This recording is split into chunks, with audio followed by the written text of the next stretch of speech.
All right, everyone, let's go ahead and get started.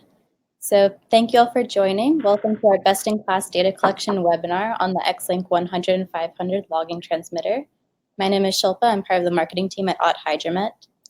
So just a couple housekeeping items. This webinar will be 30 minutes with about a 15-minute Q&A at the end.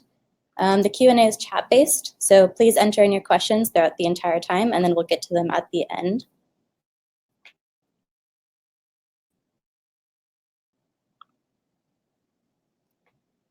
Our presenters today are Brant. He is the Application Development Manager with us. He is an expert in product development and training with over 18 years of experience. We also have Robin, our Product Development Engineer and R&D expert. He is an expert in electrical and mechanical engineering with over 15 years of experience. Hello, everyone. This is Brant.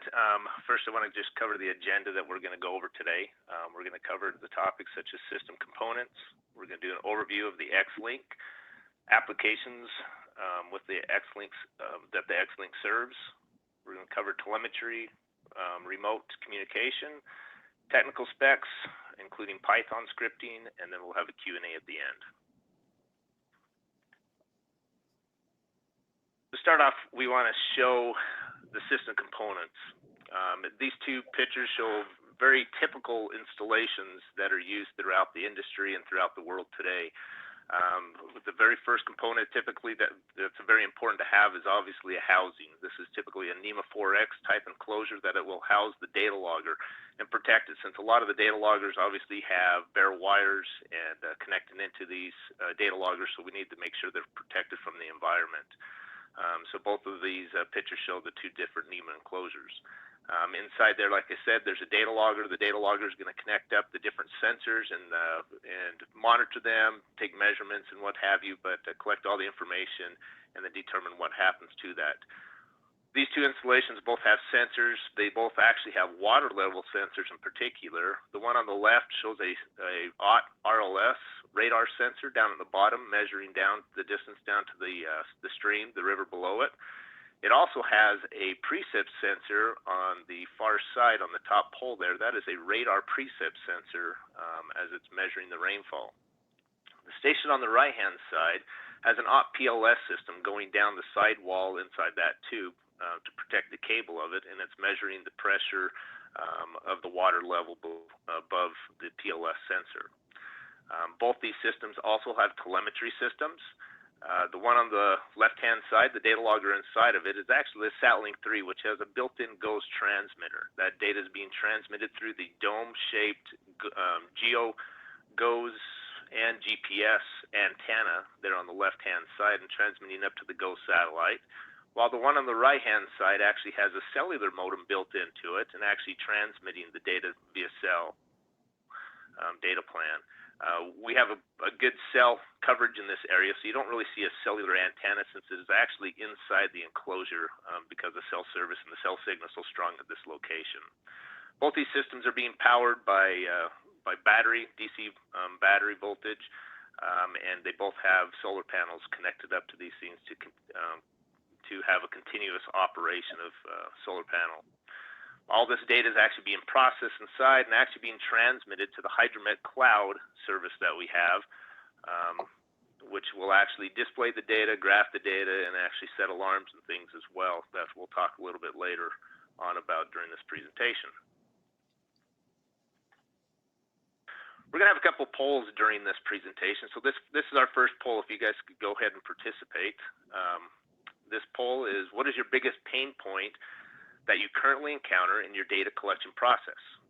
The options are data analysis, processing, data gaps, interface, meaning ease of use, station, equipment maintenance, lack of remote configuration, two-way communication, and time on site.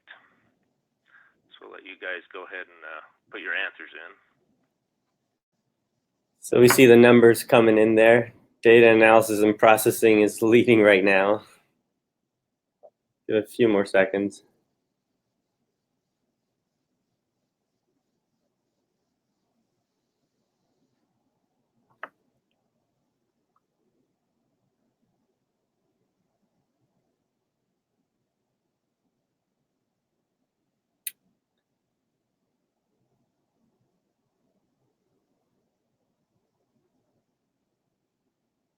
Okay, that looks interesting.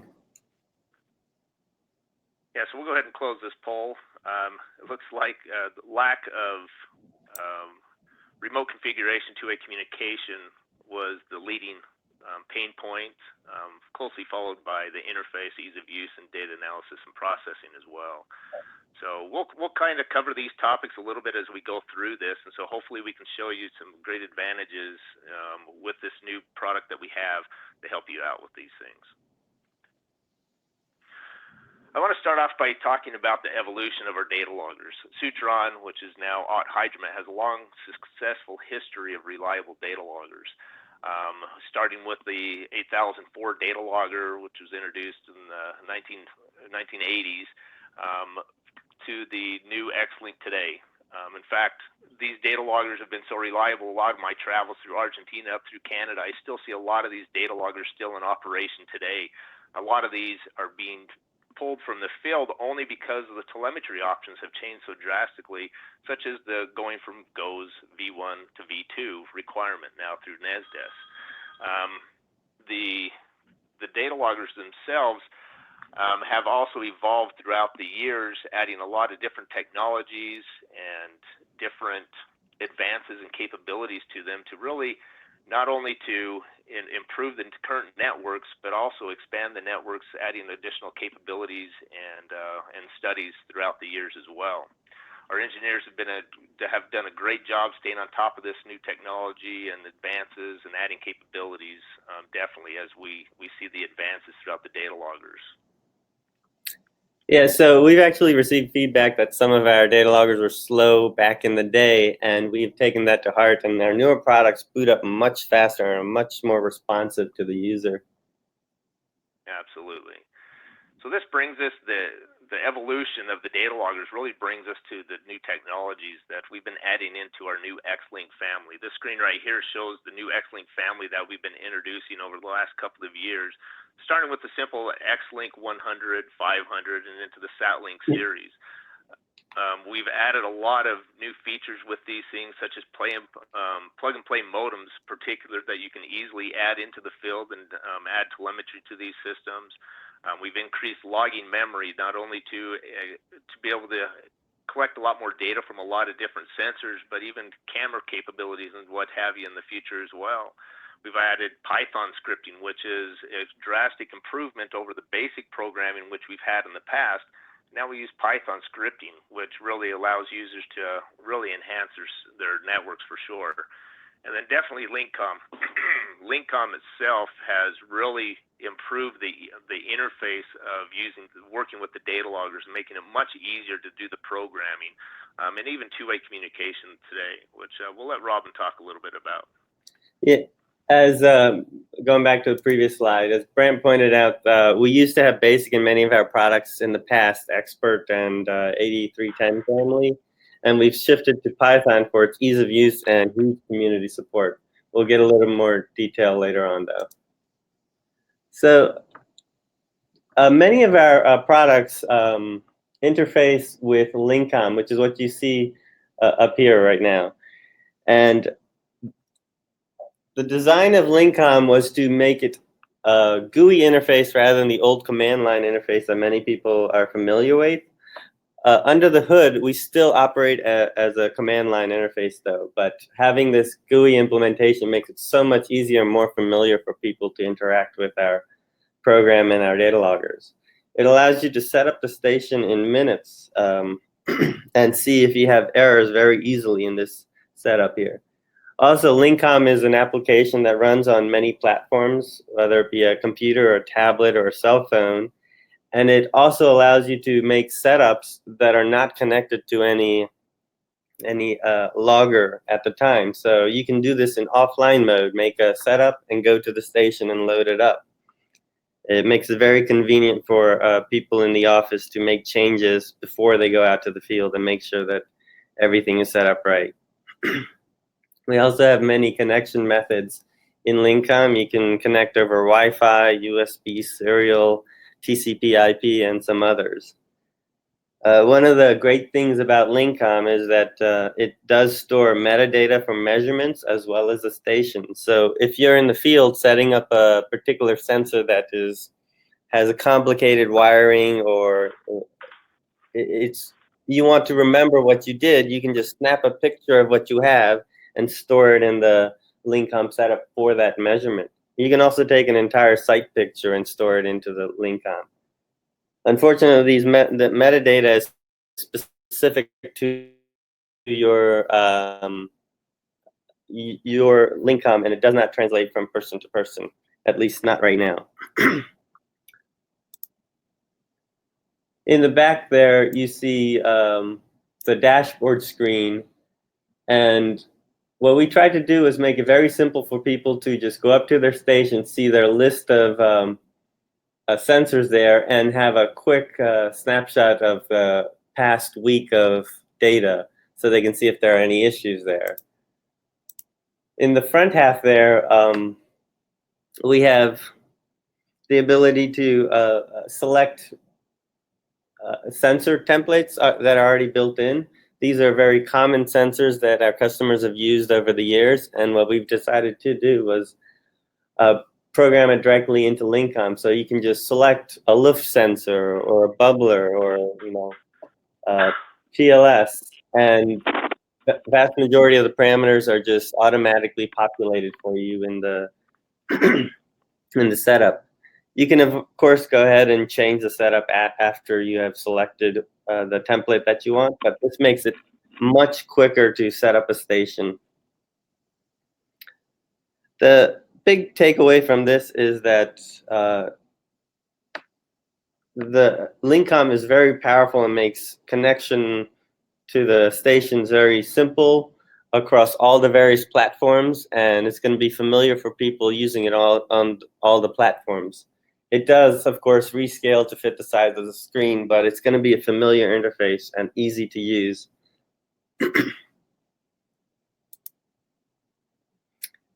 So Brant's going to talk about the XLink 100 and 500 now.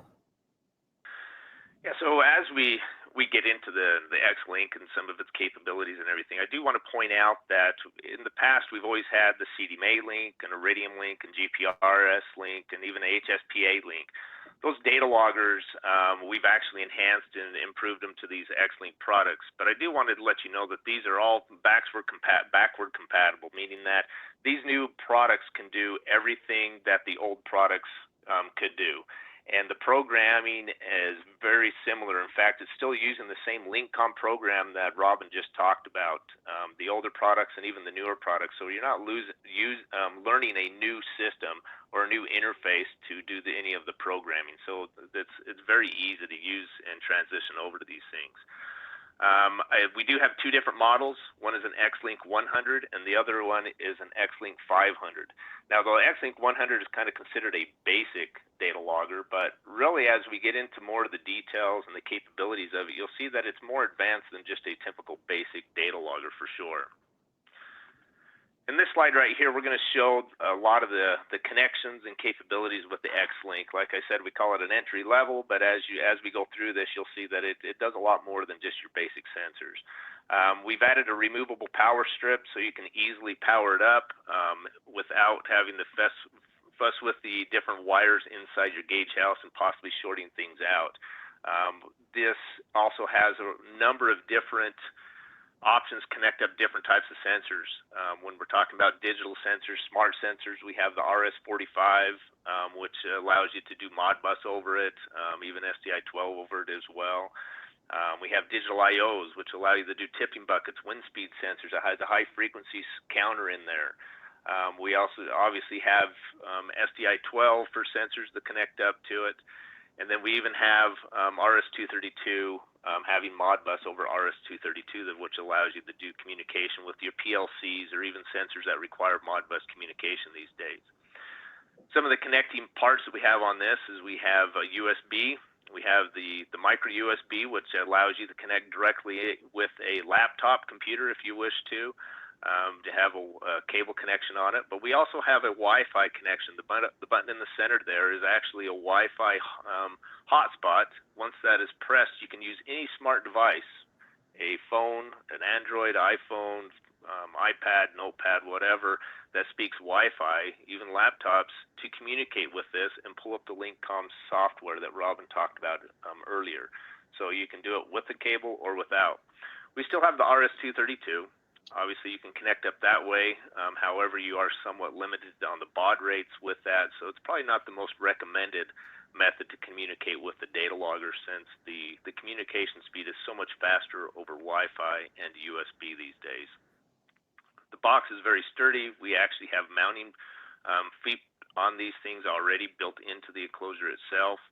I did want to point out we do have some expansion ports down at the bottom. The expansion port is for like SPI displays or additional sensors and things that can be added to this as well. All the connectors on this have lightning protection, so it's very well protected, so you're not going to have any issues as well. Moving on to the XLink100, I did want to point out that it supports everything from the previous slide. It can do everything that the XLink100 can do. And we've added a couple of extra size of connectors here, as you can see. On the right-hand side, we've added a whole list of terminal strips right there. This is adding in your analog, your 24-bit high-resolution analog sensors that you can connect up into these things. It'll do differential, it'll do single-ended. It'll also do 4 to 20 type sensors as well. We've also added in a solar regulator on the left-hand side below the power. This allows you to reduce the size of your enclosures by not needing another solar regulator inside the box. You'll handle up to a 20-watt solar panel, which is pretty sufficient for most of your applications today. We've also added Python scripting, which Robin will talk about a little bit later on. Now, this Python scripting can be used through the expansion port. It can also be used through the RS-232 connection as well. And so we can do a lot more things with the Python scripting when we look at a more advanced type station that you might be using.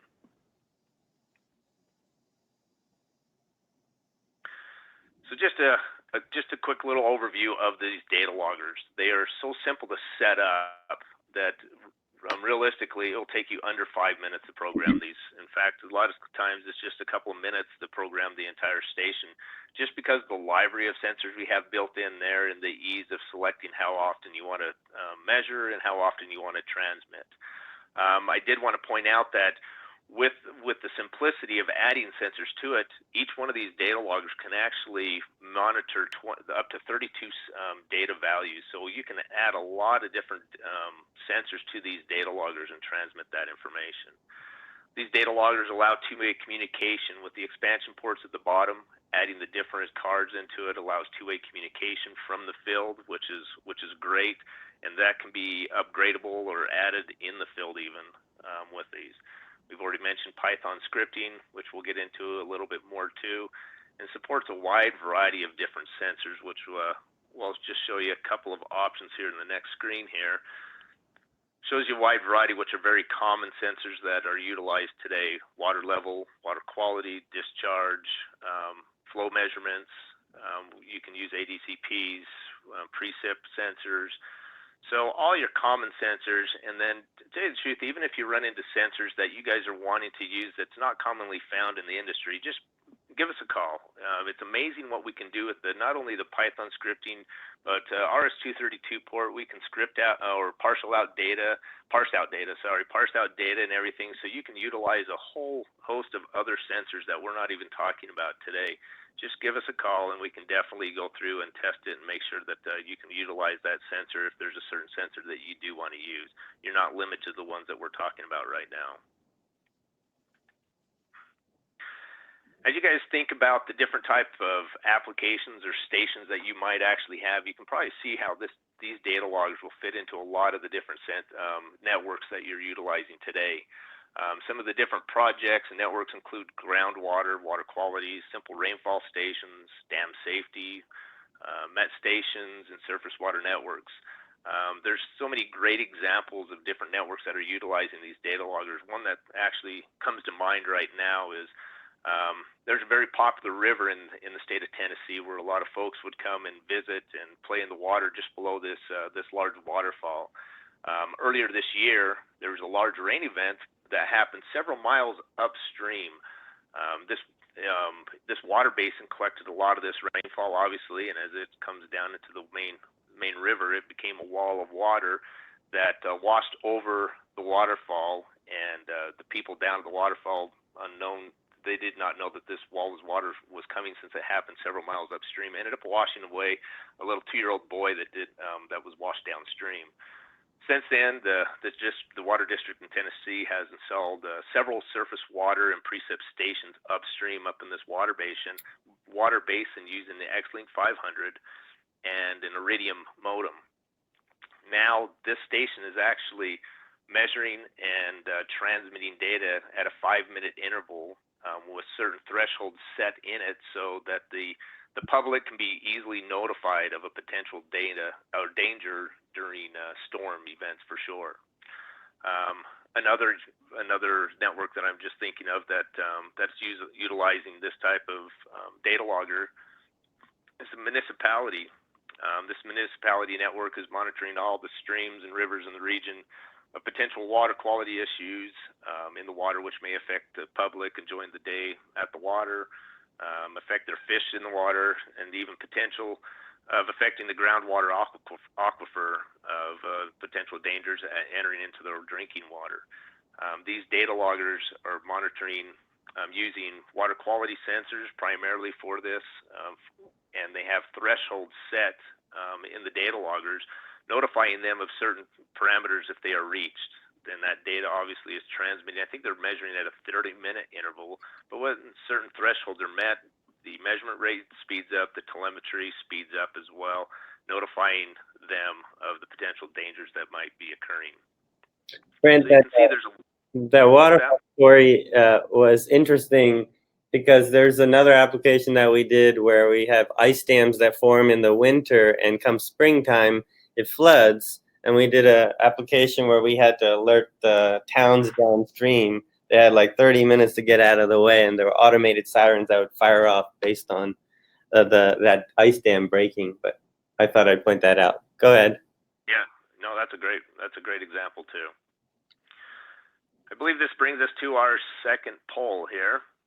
So if you guys can go ahead and select an answer here. It says, what telemetry options do you utilize in your data collection networks? It's a Go satellite, Iridium satellite, cellular network, radio transmissions, and other.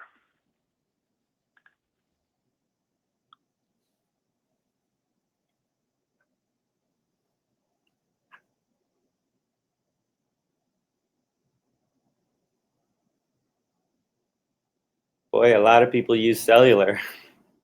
Yeah, that's what it looks like, for sure.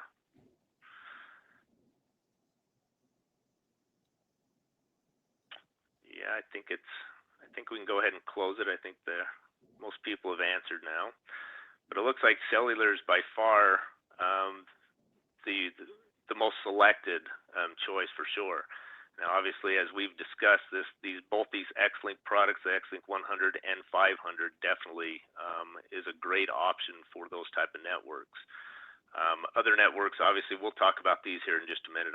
Actually, Robin, I think we'll turn the time over to you, and you can go ahead and talk about those two. Yeah, it's interesting. Cellular is so strong there. It's got a lot of bandwidth to handle, and it's also very flexible, so long as you're near a tower, at least. So one of the things I can't stress enough is that these plug-in modules, these cards that you see, is probably one of the greatest innovations we've had in the past few years, allowing customers to buy a product and not be tied to a particular telemetry option. We do offer cards that will work with Verizon and AT&T in the US, as well as a global HSPA version. And another one that's coming out for Europe later as well. It's going through certification right now. Additionally, we do have Iridium cards for those remote locations where you don't have access to a cell tower, or it's very, very spotty.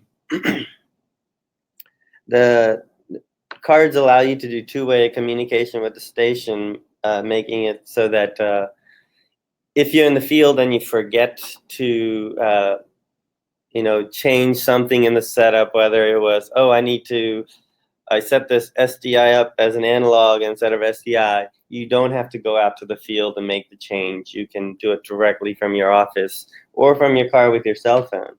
In fact, I've had, we do a lot of testing in-house, and I use my own phone number in these stations.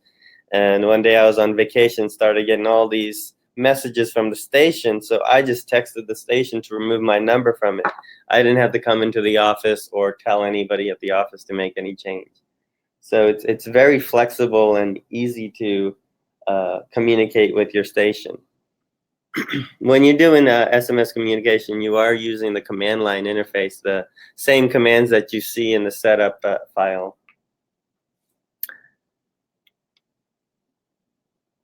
You can have the ability to transmit to multiple phone numbers or servers for a particular transmission, so that if one server is down, you don't lose the data. You can automatically fall back to a second one. And worst case scenario, for some reason your communication is failing, you always have the data stored locally on the station, and on your next site visit you can download that. This kind of redundancy is important for flood warning applications where you need to have your data.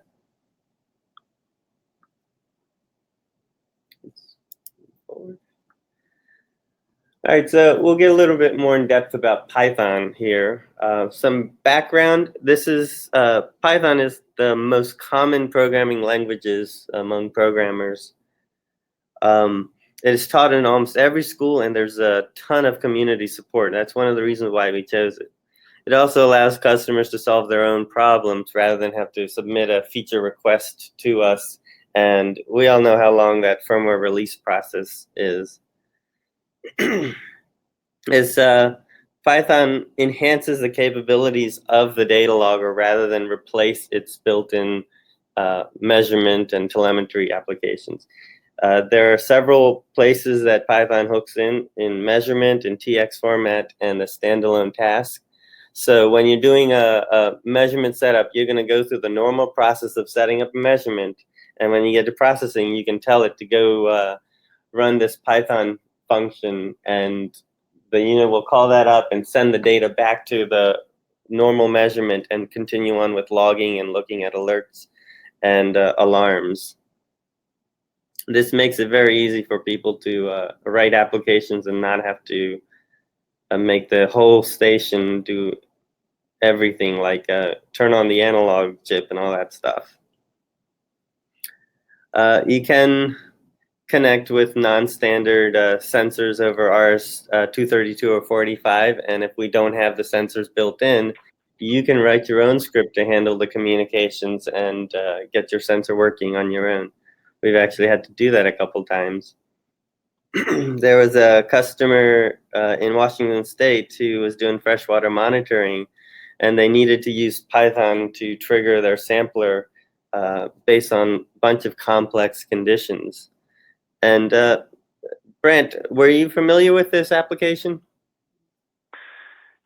Yeah, this customer was wanting to trigger samplers. Well, they had a whole array of different sensors out there, whether it's water quality, precip, water level, and what have you. And they built very complex algorithms that were determining when samples would need to be taken and at what interval, depended upon what's happening in the environment at that particular time. So the Python script enabled them to not only trigger samplers, but to do it at different rates as well. And then also inside the Python script allowed them to change those thresholds dependent upon the season as well. So it was a changing threshold that they had set up as well. So the Python, it was a complex situation that they had, but this Python was able to simplify it for them drastically, and then enable them to do this too, which they've never been able to do in the past. Yeah, it was interesting. I also want to note that Python should not be your default go-to thing here. If you are able to do a simple equation, just use the built-in equations. Say if you're converting from degrees C to Fahrenheit, just use the built-in equation processing, and no need to jump to Python. But it's useful for when you have a more complex situation, like the freshwater monitoring there and triggering samplers. So this screen is a little busy. It shows the script tab of LinkCom, and this is where you're going to deal with any of your Python programming. You'll notice that this box here is a clickable field, and it shows you all the functions that are available, where they are assigned, in the center section, where they are assigned, what measurements, so you can go quickly figure out this is assigned to measurement 1, 2, or 3, as well as what you have available. On the left side, you can see over here are 8 script tasks. Now these are just like measurements, but run completely independent of measurements. So you would use this for like turning on a sensor before a measurement takes place, so you give it time to warm up, or you can have this running a triggering a relay to turn on a sample. It can also be triggered not just off of time, but also recording status and other conditions, alarms, and etc. there. On this screen, we have on the right side of the, oops. In this box, we have an overview of the script. Now, this is the entire script that you have loaded in there. And this gives you the ability to edit directly in LinkCom, write the program. If it's a 2-line program, there's no need to jump to a actual editor like PyCharm. It allows you to see your functions, make changes to it, iterate upon scripts real quick. In the center section here also gives you options to load a script or remove the script, as well as test what you have there to make sure that there aren't any errors. And we do have robust capability in there to let you know if an error exists and where that error is in that script window. On the right side, below the scripts editor, you see a status window. Any print functions you have in your script will print out in this location too. So it's great for debugging your scripts. Yeah, one point I did want to point out just before we jump over to this slide on the Python is Python can be used for very complex type setups, but also very simple ones as well. One example is that we have a lot of customers these days. Obviously, when data is coming in, you want to make sure that the data is very accurate and correct. So when you have these little jumps, these spikes in your data, your high levels and even your low levels, it's you're always kind of wondering, do I need to do anything? Do I need to open the gates? Do I need to let people know that something's happening? Or do I just want to make sure that my data is actually accurate as I'm collecting it for other reasons? Well, with the Python scripting, you can actually have the data logger or the Python script actually verify that data by actually telling the sensor, we'll take another measurement a variety of different times, multiple times, to verify that that spike is actually correct, that then the thresholds can be triggered at that particular time. So Python scripting can do those type of things, just a simple verification of your data in the field as well. So many of our customers even use it for that reason. Yeah, we've actually had a customer who wanted to change their TX format when they had missing sensors because they knew they didn't connect it. They would get garbage data in their transmission, and they wanted to replace it with the letter M for missing. And Python allowed them to look at the transmission data and replace all the missing measurements with an M, and that allowed them to do it all by themselves rather than require us to put in that ability. Right. So I do want to point out that we do have all the other accessories and even software for a complete turnkey system. When you're looking at antennas, cables, modems, radios, what have you, solar panels, we do offer the complete solution. So when you guys are looking at complete, needing a complete solution, turnkey stations, please let us know. We can put together a full list of instrumentations, and after discussing with you, be able to determine what's the best method to do the measuring at your certain locations for the particular data that you're wanting to collect. So we do have all the other accessories and software as well. So just to kind of cover what we've talked about already here is we're on the XLink products. Obviously, these XLink data loggers can collect the data from a multiple variety of different sensors. From the XLink100, can do your digital type sensors and rain gauges, precip, and everything, and then adding in the analog, differential, single-ended, 4 to 20, and everything, and RS-232 type sensors, even Modbus using the XLink500 and everything as well. Once that data is collected, it can be processed using simple algorithms, simple equations, like Robin mentioned, or even using the Python scripting to do very complex things. Once from that processing, we can determine whether trigger alarms need to be set, transmissions need to be set, or just additional measurements, or even speeding up the measurement cycle or the measurement interval. All that can be determined depending upon the processing of the measurements. Excuse me. Once that data has been processed and ready to be transmitted, it can be transmitted multiple ways. We've talked about cellular communication. Cellular is obviously very popular among the group here.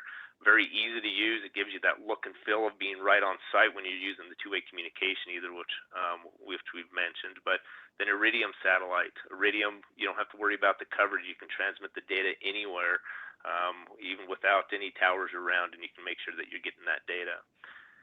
The XLinks also can transmit the data via IP and even email, and we use even secure networks too. We're using HTTP, HTTPS, FTP, FTPS, and so there's a variety of ways that you can actually transmit this data, making sure that it's secure and it's getting back to your office.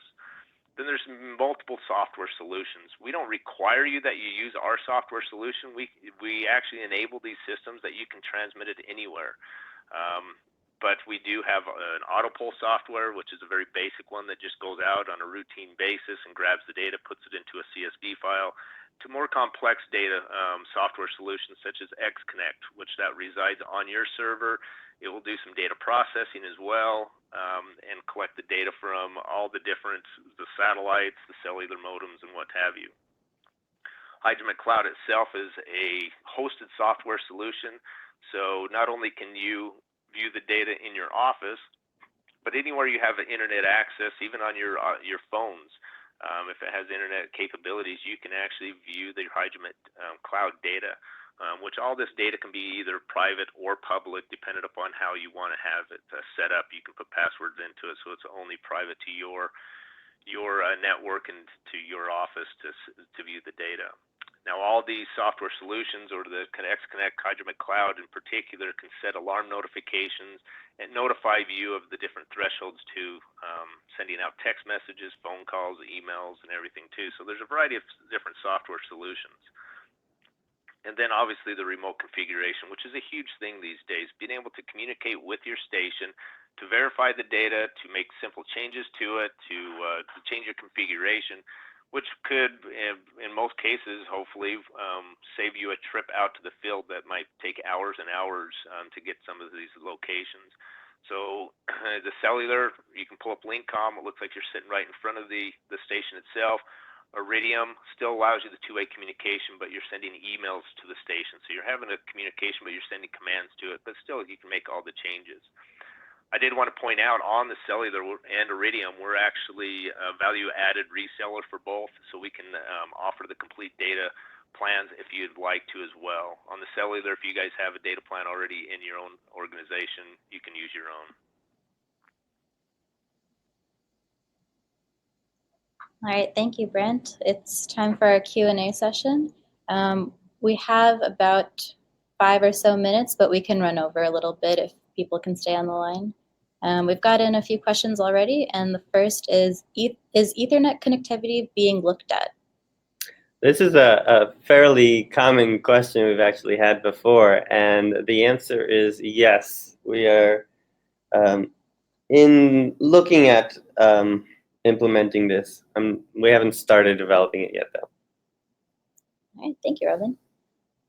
So it looks like our next question here is, will there be templates added to the sensor list that are not at Hydromet type, aka outside vendors? I believe we already have some in there, but yes, if there is a common set of sensors that people consistently use, go ahead and send a request to us, and we will implement it in one of the future builds of LinkCom. I did want to point out that even if it's not in our library, you can obviously connect up any sensor to these data loggers. If it's the output, the connection is there, obviously. So the STI-12 analog sensors, you can connect up those sensors. You can build your own library. You can take a picture of the sensor itself and load it into LinkCom if you wish. So you can build your own library, or like Robin said, just send it into us and we can add it to one of our firmware releases in the future too. But you're not limited to only what we have in the library.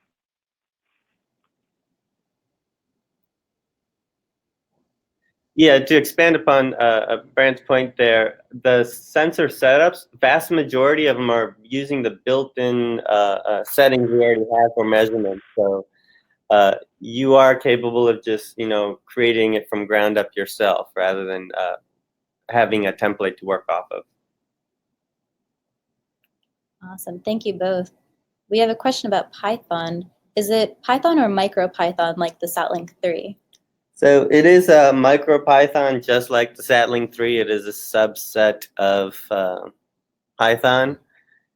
And we have written some APIs to deal with some of the conversion issues between Python and MicroPython, as well as, when you're simulating these things on the PC, we have all the files available for you to download on the web to do your own development, so you know what functions to use, and also simulate it on the computer without actually having a data logger connected. All right, thank you, Robin. Someone is asking, how many different sensors can be connected to a single data logger? So these data loggers have an option for 32 measurements. So you can connect up 32 sensors if you wish. Now these are data points. So if you're hooking up a sonde and it has 9 values, then that will take up 9. But yeah, you can hook up 32. All right, thank you. More than I've ever seen at any site. All right, so someone is asking, do you have a library of Python scripts for common configurations or uses? We do, actually. It's on our website, MicroPython. If you do a search on our website, you should be able to get through our documentation as well as our example scripts and resources to help you learn how to program yourself, and instructions to download the free development environment PyCharm, which is only needed for complicated things, but it's good to learn. All right, thank you. Someone is wondering about the warranty on the device. So all our XLink products, our XLink family carry a 3-year warranty. So we've done a lot of testing and making sure these parts are very reliable and high quality. So yeah, we have a 3-year warranty in all of them. Great, thank you, Brent. Another question is, if my telemetry goes down, will I lose my data? I believe Robin talked about this a little earlier, where if the telemetry does fail, we do have some built-in retries, to tell you the truth, as well. So if the telemetry does not reach the servers, it will try to transmit several times to make sure that the data is actually getting to the servers. But if not, the data is actually stored inside the data logger, non-volatile memory, so you'll never lose your data, regardless if the telemetry goes down. Yeah, we apparently have another question about cellular whitelist, and I wanted to add that, yes, we are adding that. That's blocking IPs. And go ahead. All right, so our next question here is, what telemetry options does OTT Hydromet offer? Brent, you want to take? What's that? Do you want me to take this? So there's a variety of different ones. So we've talked about cellular, we've talked about satellite, which is Iridium. We haven't really focused on GOES, but obviously GOES is definitely an option as well. We do radio, we do line of sight radios.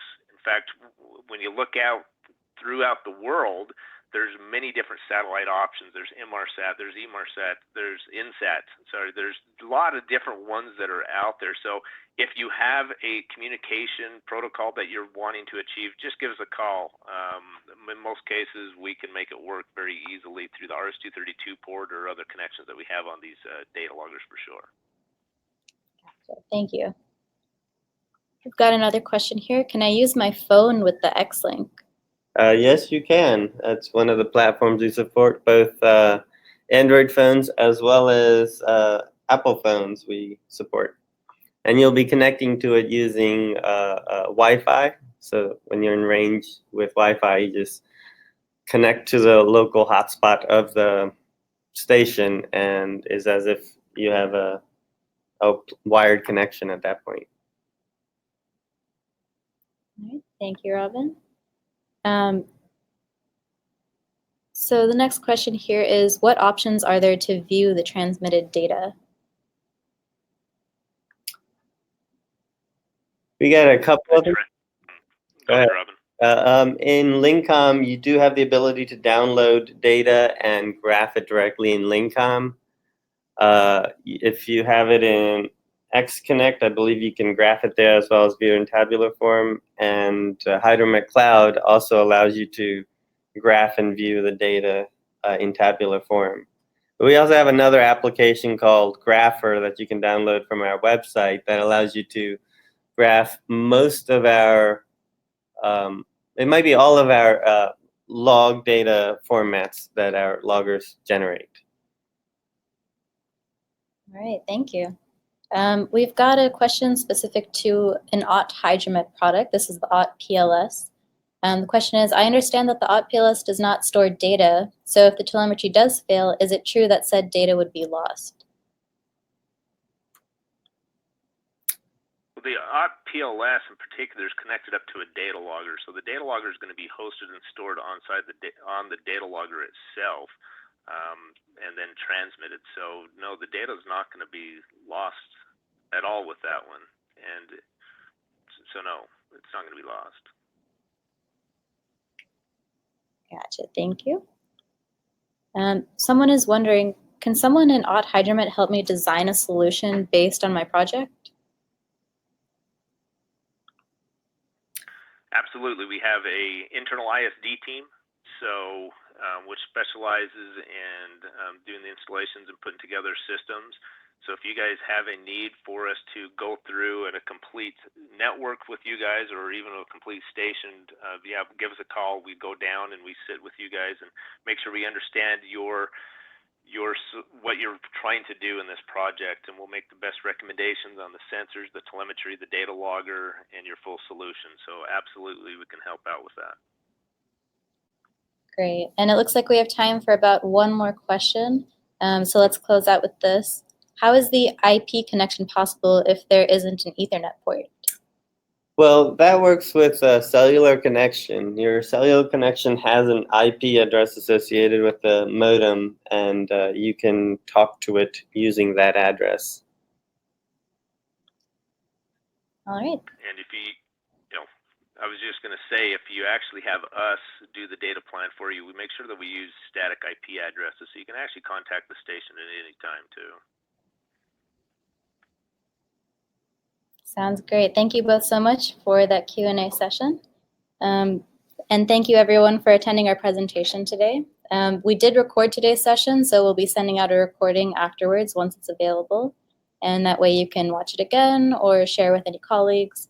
And we do have an exit survey just to understand what you thought about the presentation today, if you could spend a few minutes answering those questions. Thank you so much.